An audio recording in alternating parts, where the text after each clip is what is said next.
All right. Good evening. Welcome to the Sun Journal Sports Football Show. Dang it, that was bad. One day we'll have a name for this. Week 8 is partially in the books. Most of the games were played today, and we had some good ones, some good results for teams from our area. But Adam went to maybe the most high-powered matchup between two undefeated Class D teams, Foxcroft Academy and Winthrop Monmouth Halldale. The Ponies and the Ramblers faced off, and the Ponies won 24-14. Yep. But the Ramblers sure made it interesting. Yeah, they did. Foxcroft went right down the field in their first drive, I believe, or second drive, I think, and scored a touchdown, went up 7-0, and then Winthrop came back and drove into the red zone and then threw a pick in the end zone to Caden Crocker, who scored the first and second touchdowns for Foxcroft, the wide receiver for them. He also plays, I think he was probably at safety, and he got the pick in the end zone to stop that drive, and then they would go right back down and score and make it 14-0. And Foxcroft led at the half 17-0 with a field goal with like 5 seconds left. And they were just a dominant team in the first half, especially. They could run the ball inside, outside. They were throwing it on the outside to Crocker and a couple other guys. Austin Seavey, their quarterback, is really strong. And then in the second half, Andrew Foster, the quarterback for Winthrop, played better. He had a running touchdown. He handed off to Logan Baird for a touchdown, and they made it 17-14. They got it right there. But Winthrop couldn't stop Foxcroft on a 4th and 10 from the 13 in the red zone. And Foxcroft on the 4th and 10 scored a touchdown to make it 24-14. So that was kind of a back-breaking blow, as was the interception in the end zone. And then Winthrop, with like 5 minutes left, was forced to throw a couple interceptions, couldn't get anything, and lost to Foxcroft. And after the game, Coach Dave Sanhilaire said that Foxcroft just overpowered them. They were stronger. Their defensive line was stronger than their offensive line, and just they got beat up front, which hasn't happened this year.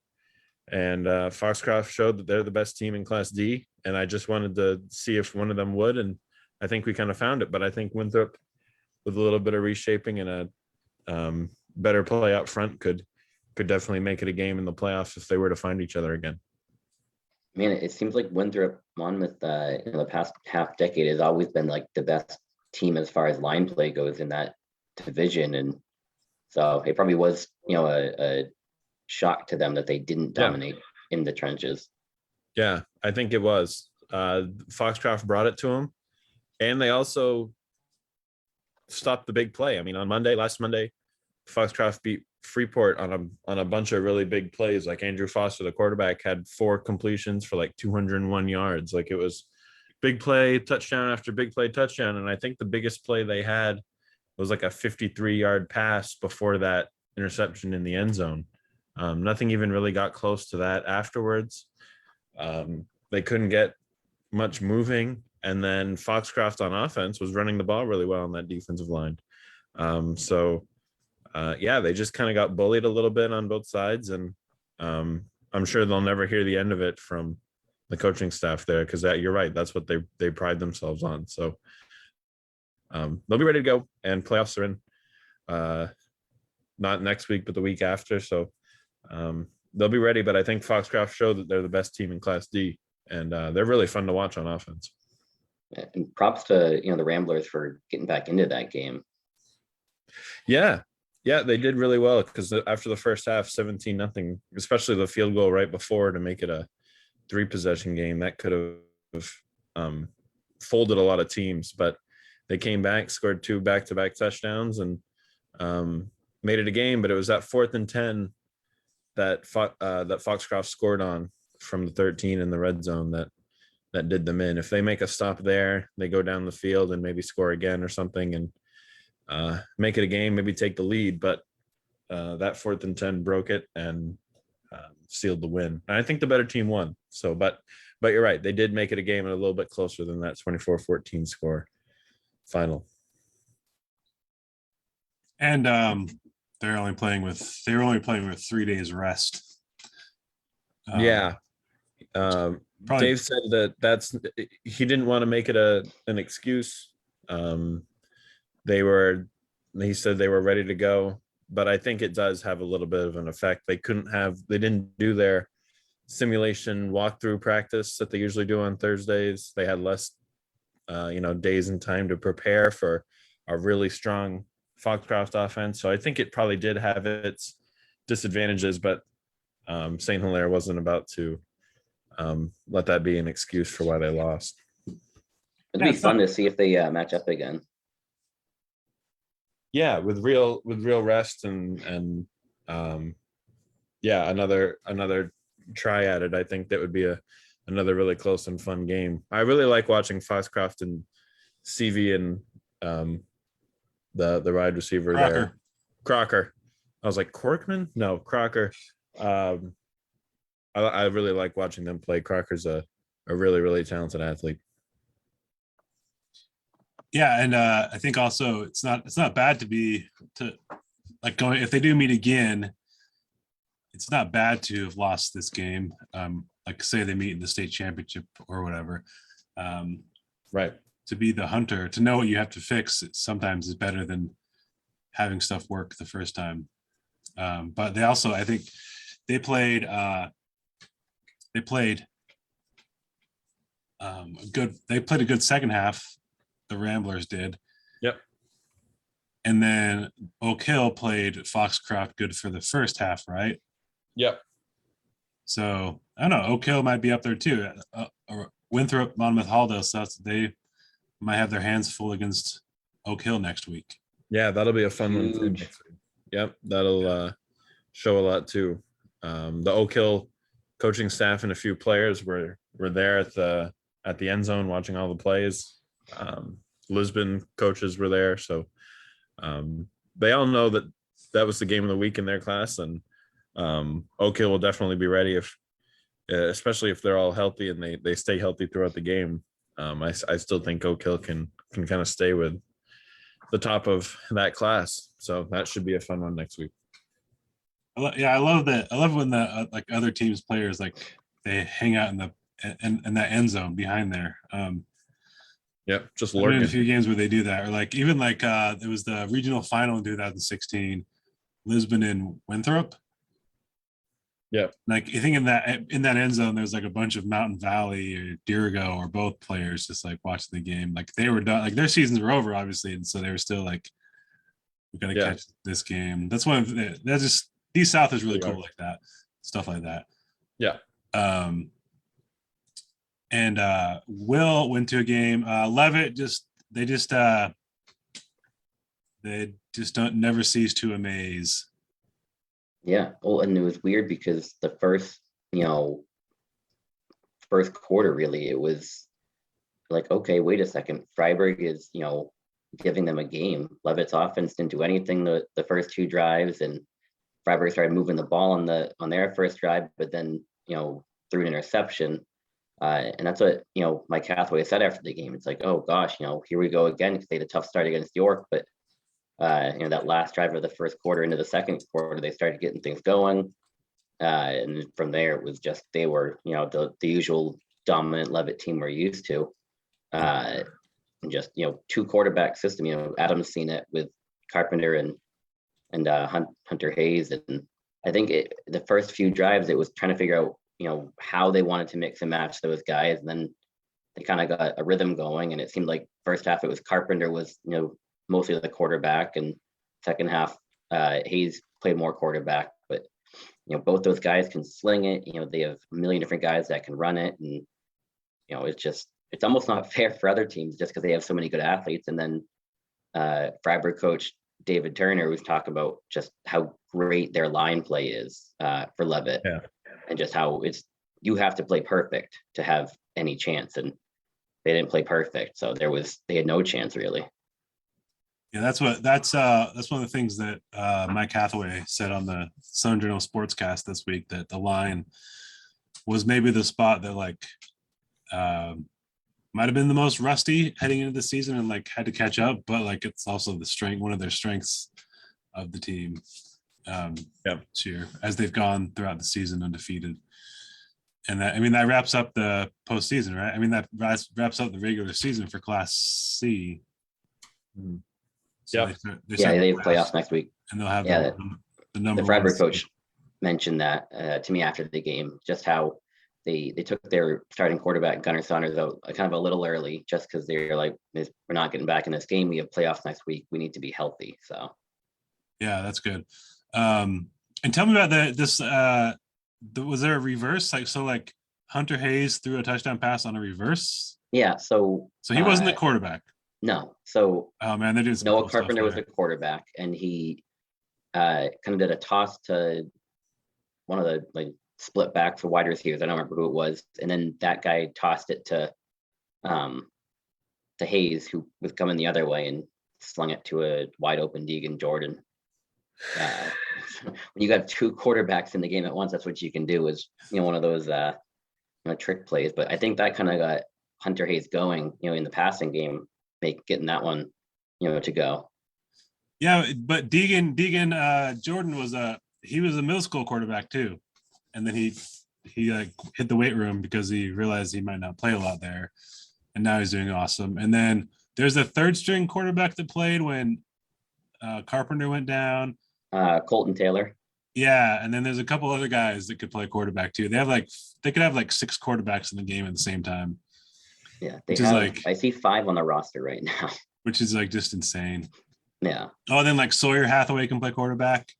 He's gotten big. He's done that in the past. He's got good size and he can shoot a 3. So basketball season. Really? Get ready. So he's tall, huh? Oh, okay. Oh, yeah, he's bigger than Wyatt. He's built. Yeah. Oh, okay. Yeah, they're that. They can do some cool stuff there. Yeah, that's what Hathaway was talking about, was just the different options they have. I mean, Deegan Jordan can play anywhere, and if you're putting Noah Carpenter and Hunter Hayes are both really good athletes, so you put them on the field together, and they don't even have to be both quarterback threats. They can just go make a play. But if you're doing reverses and wide receiver passes with quarterbacks, and it's really scary for a defense. Yeah, they don't really have like a. Good. They don't really have like a traditional running back. They just they do a lot of the jet sweeps and stuff with the fast guys, and like the first play of the game, they put Trevor Bossy, who's also a tight end, in at running back, and all sorts of guys. They'll run you over. Yeah, they're really talented everywhere. He also said Hathaway on this week that they have a lot of skill players who can do stuff, and they're all fine only getting like 4 or 5 touches per game, and when they get those touches, they want to do as much as they can with it because that's their time. So when you can have that attitude too, that's pretty tough to stop. That's kind of how it looked like in 2019 when Wyatt Hathaway would just throw a 40-yard pass to like each of his receivers a game type of thing. It seemed. Yeah, it seemed like it was always like one of the Calder's had a really good game. And then like Cam Jordan did a bunch of stuff, and then Cole Morin, who was the other twin tower. They're not as big as that 2019 team, but they almost have more weapons. And tonight, Mike Hathaway said that everybody, they every play, every guy runs his route like he's gonna get it. On the running plays, everyone's blocking at the wide receiver spot. He's like, so everyone buys in. It's just it makes everything go. That's fun. Did you notice Jack Boutad in the game, Will? Because in the Cape game, he was it seemed like in the backfield every single time. Yeah, definitely the second half, especially he, on the defensive line, he was just pounding his way through, and they had a couple big sacks of Gunnar Saunders. Yeah.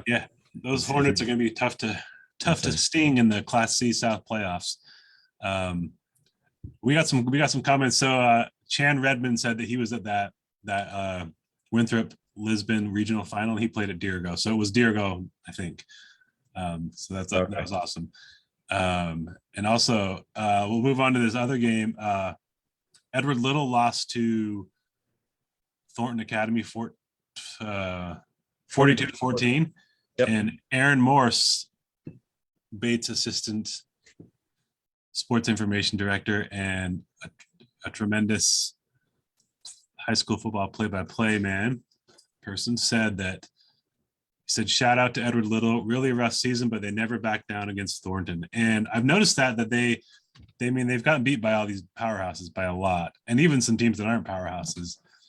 But against like Bonnie Eagle and I think Thornton and I think it was Scarborough, they still score like 14, 20 points or something like that. They've still like, and maybe they're garbage points, but there's a lot of teams that don't even score in the garbage time. Yeah, according to the EL Twitter page, Jack Keefe found Hunter LaChance twice in the fourth quarter for touchdowns. Yeah. When they do score, it seems like it comes from Jack Keefe, the quarterback. So I knew he was an athlete coming in, and he's trying to make the most of it. And that's what you're right. That's what I've heard from every single game. And when Will goes and covers a game, Will can talk about it, but it doesn't seem like they're ever throwing in the towel at all. No, they try to play, to the end of the fourth quarter, and that's what Dave Sterling has said after some of the games I've covered, that just they keep playing hard, and he's like, that's all we can ask. So Yep. Yeah, Well, and they face Lewiston next week, which will be fun. I think it'll be very important for both teams, especially Edward Little, because I don't think they've won since they beat Lewiston twice in a row in 2018 in the playoffs. Yeah, right. They beat him at the end of the regular season in the playoffs. And so they play next week. That'll be pretty big game for both teams. Lewiston lost to Skowhegan. Nope, that's Mount Blue. Lewiston lost to Portland today, 42-0. Yeah, Portland's maybe the best team in Class B. They're up there, so that one makes a little bit of sense. It was in Portland too. So yeah, that Lewiston EL game will be big for the pride of both of those schools. Yeah, next weekend or next Friday rather. Aaron Morris said LaChance also had an interception and ran the ball well too. There you go. He's a junior, and sophomore Drew Smith also executed a perfect fake punt. Ooh. Pass to a ninth grader. Also an athlete. Dubois. Yeah, Drew Smith's just talent. Throws gas as a pitcher. Yeah. He's going to be one of the best pitchers in Class A. So. In Portland, it's really working out for them to be a Class A team in Class B, I think. So that's pretty good stuff for them to move down. Yeah. I think Edward Little and Lewiston need to figure out a way to get themselves in Class B. That's not going to happen for Lewiston. They're the biggest school in the state. I know, it would never. Yeah, they're never moving. They'd have to drop down to 8-man, which they could. That would be awesome.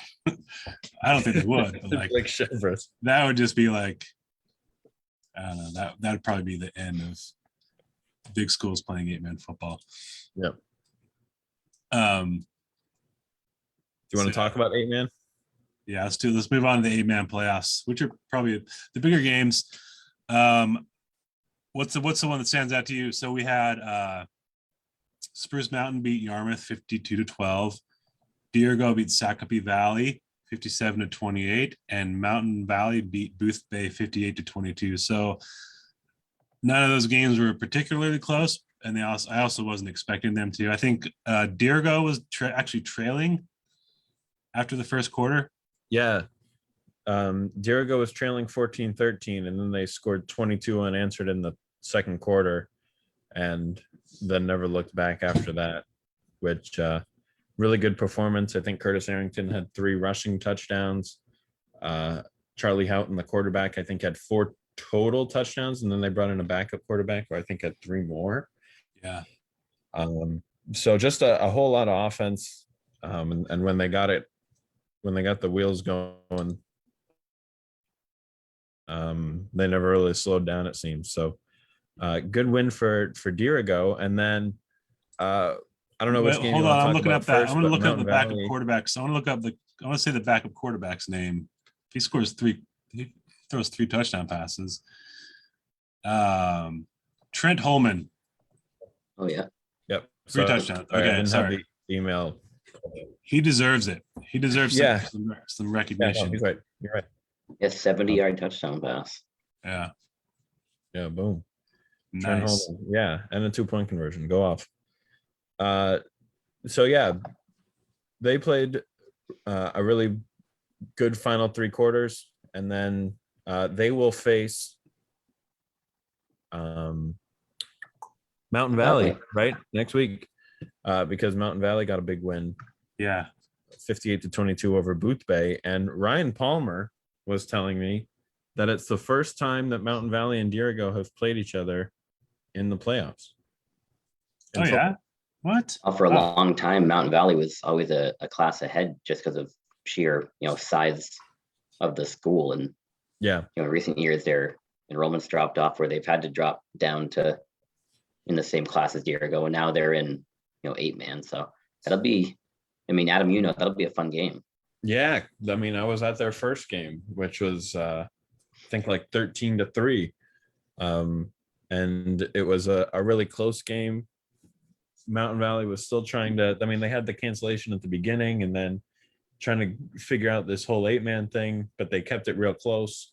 It was a really grindy game, a lot of running, a lot of power football, but I can't wait for the rematch because it seems like both these offenses are clicking a little bit now, and they've started to figure it out. Mountain Valley, Devin Roberts was telling me yesterday that they're all virtually healthy from what they can be. I mean, they have a couple season-ending injuries that they're not worried about, but for the players they have, they're all ready to go.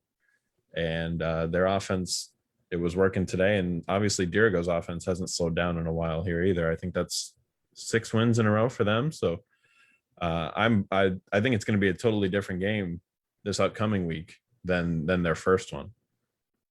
Yeah, they really seem like both teams seem like they're peaking. And Mountain Valley's really come on since they lost to Dirigo. Yep. That's kind of the cool thing about this whole 8-man thing is, all these teams, their first year doing it, the first, couple of weeks, it's might not look good, but then they start figuring it out and they're just, completely different teams. Yeah. I'm sure it becomes a lot more simple for them. They realize, how simple. When you realize it's just football. Yeah, and that Yep. And I'm sure the coaches figure out how to call the game and what works and stuff like that. But yeah, so they're doing good. Our guy Chan Redmond wishes that Dirigo could play 11 men again. Maybe they will. If they had the numbers, they have a good core. They could be solid. So yeah, and that's true. And hopefully, I think that's what the ultimate goal would be, is to build up the numbers and go back to 11 man. I think both those schools would want to do that. But there's just some programs that aren't really ever going to have those numbers, and that's who 8-man's for. Yeah, but I think Dirigo and Mountain Valley could, because they've had it in the past. Telstar probably not. Maybe though. I don't know. And I think Gray might have. Well, Gray could. They should, but they also have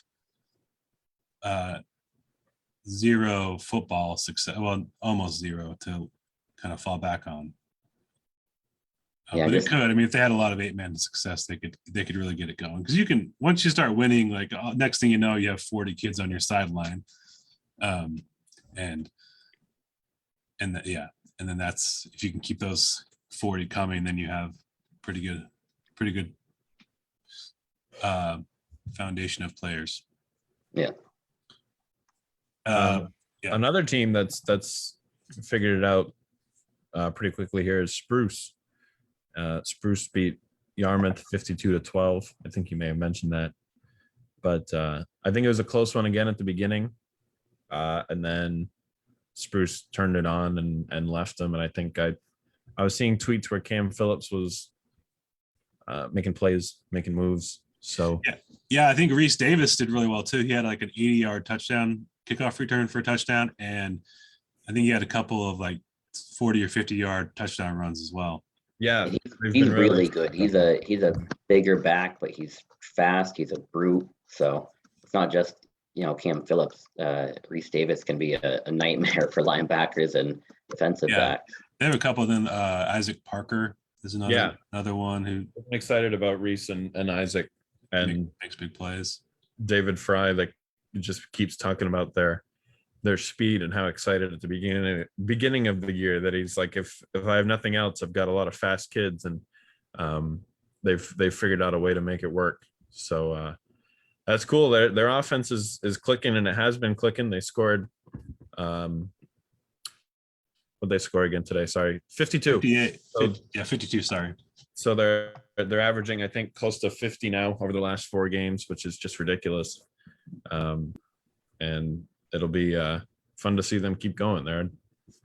It doesn't seem like they're going to slow down at all. But I think they have Mount Ararat next week, right? Yeah, So, who they lost to first week of the season when they weren't really sure of themselves at that point. They didn't have Cam, so should be a different game, you would think. yeah, I think they've wanted Mount Ararat and Chevrolet again since those 2 losses that they've had. So they get one of them already here, and their offense is definitely peaking at the right time for it. Yeah, they're coming along.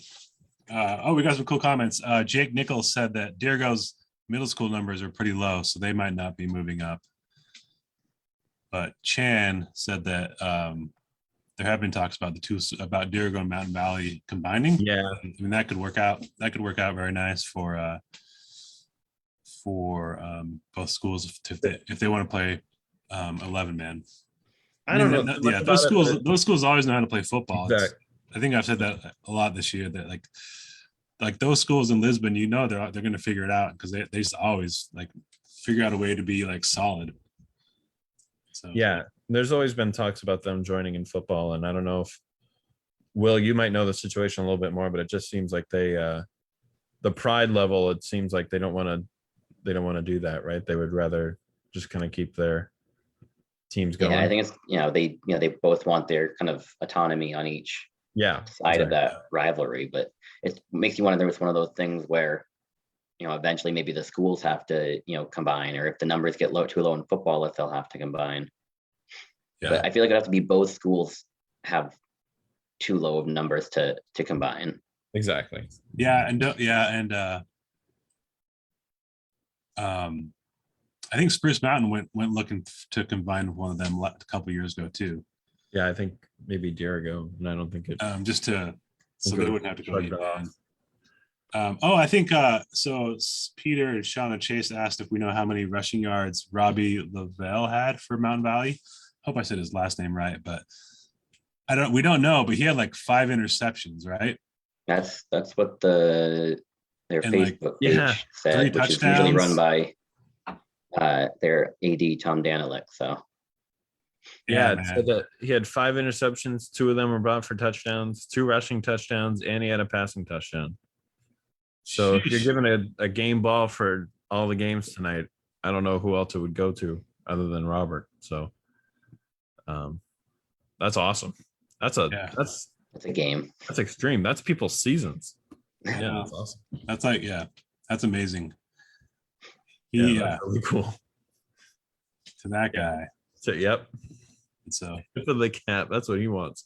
When he has that kind of day, he's logging on here to see if he gets a tip of the cap. Yeah, I'm gonna start tipping my cap to people. I'm gonna hand out cowboy hats. Yeah, hand out tip of the caps. That's true. So, Jake Nichols says that Jay and Livermore Falls did combine, right? Now that's Spruce, because that is Spruce. Yeah, those were all different teams at one point. Kind of a rocky transition though, I think, because they're rivals and they don't like why are you picking him to be the coach, instead of our guy, and just stuff like. And then you're like, I don't want to play for a J guy. I want to play, I want to play for Livermore Falls, anyways. Yeah. But people get over that eventually, right? Some people don't completely. I mean, yeah, but most people do. Yep. And then this Peter and Shauna Chase account is saying that Robert wasn't there he was hurt for the Dirigo game.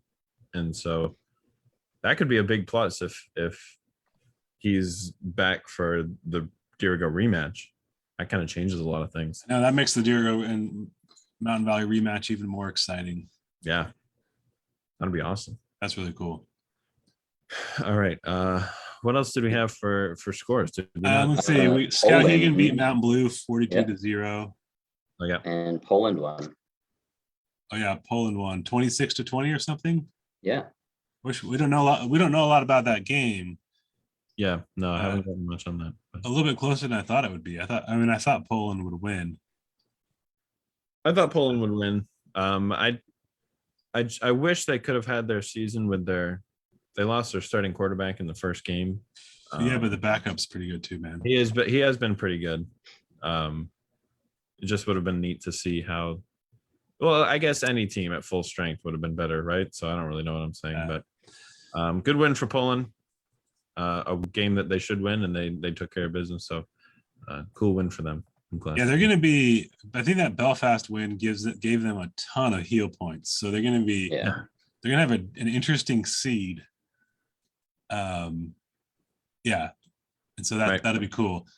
Yep. I have to get going pretty soon, but tomorrow we have Telstar playing. No, Telstar's off. Sorry, it's Oak Hill facing Bucksport. Nope. Oak Hill. Who are they? Who's Oak Hill plays Freeport on Monday. Okay. Oh, yeah, Tomorrow, yeah. Lake Region hosts Great New Gloucester, Yeah. and Lisbon plays Bucksport. Sorry, Yeah, Lisbon. correct. Sorry. Yeah. I was just going off memory, and it didn't serve me well. So Adam, you're going to Lisbon to eat some chili. Getting the chili. Watch That's football really the only tomorrow. reason. Yep. Football I- is secondary. I wish I could come just to get some chili. Yep. Pretty excited. Gonna get there early. I hope Lisbon has it cooking. Is this your first time watching Lisbon play this year? Yes, but Lee, you might not know. It's my third time seeing Bucksport play. I do know that. Yep. Yeah, So that's what I was if going to they ask lose you. again. They It's might their put kryptonite. a hit out on me. Right. Yeah.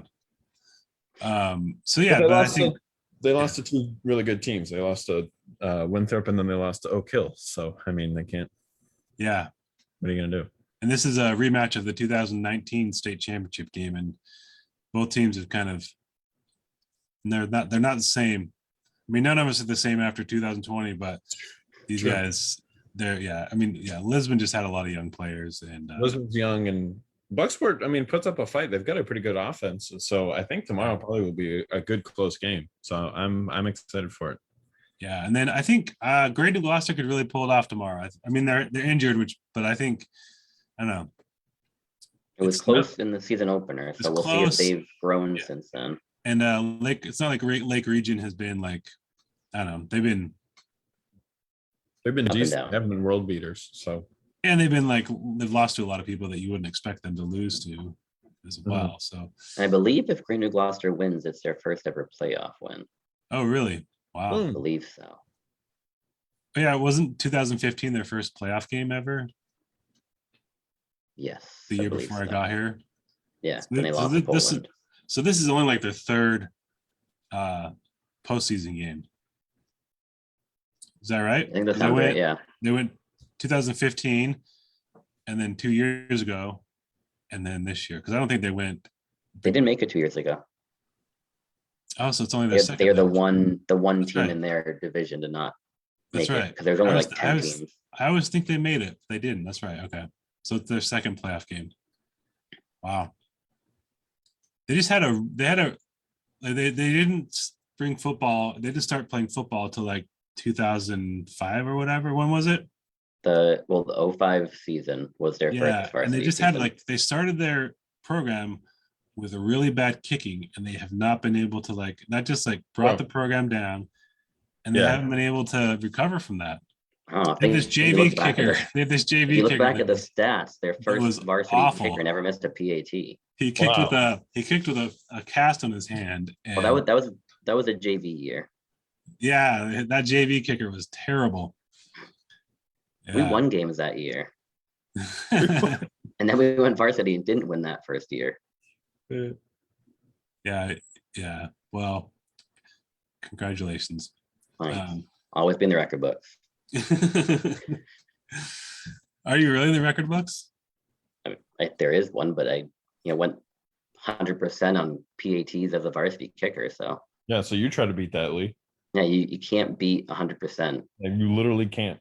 I can't, but I'm sure I still would find a way to do it. Let's see.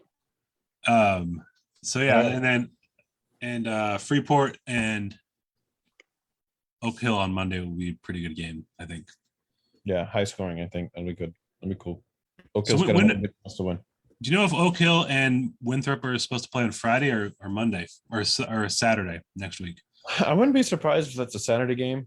I'll have to talk to Dave tomorrow, and they'll probably figure it out soon. But I would imagine they'd help Oak Hill out a little bit and try to make it a Saturday game. But who knows? I don't know. I don't know if they want to help them. Yeah, maybe Winthrop's like, hey, we had to do it.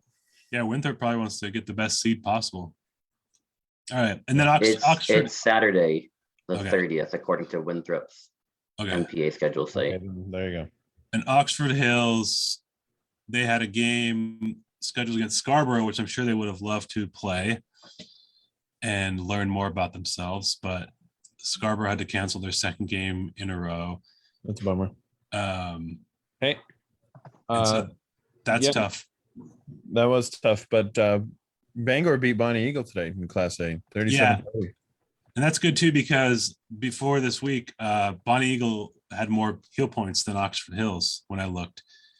Oh. And so I don't know if that affects, they might still have more, I don't know, but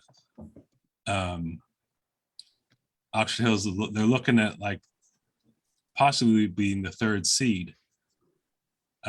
Yeah, but they have Bangor next week, so Yeah, so they can really Big deal point cement game. themselves Yep. as the second seed there.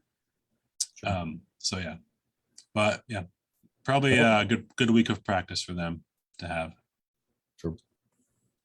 all righty. All right, guys. Well, thank you for stopping in. Yep. Check out my new Varsity Main vest. Yeah, it's pretty sick.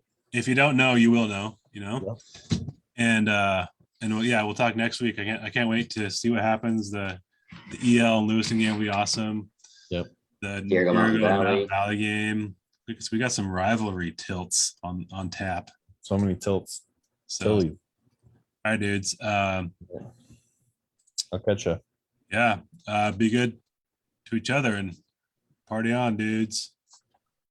Peace.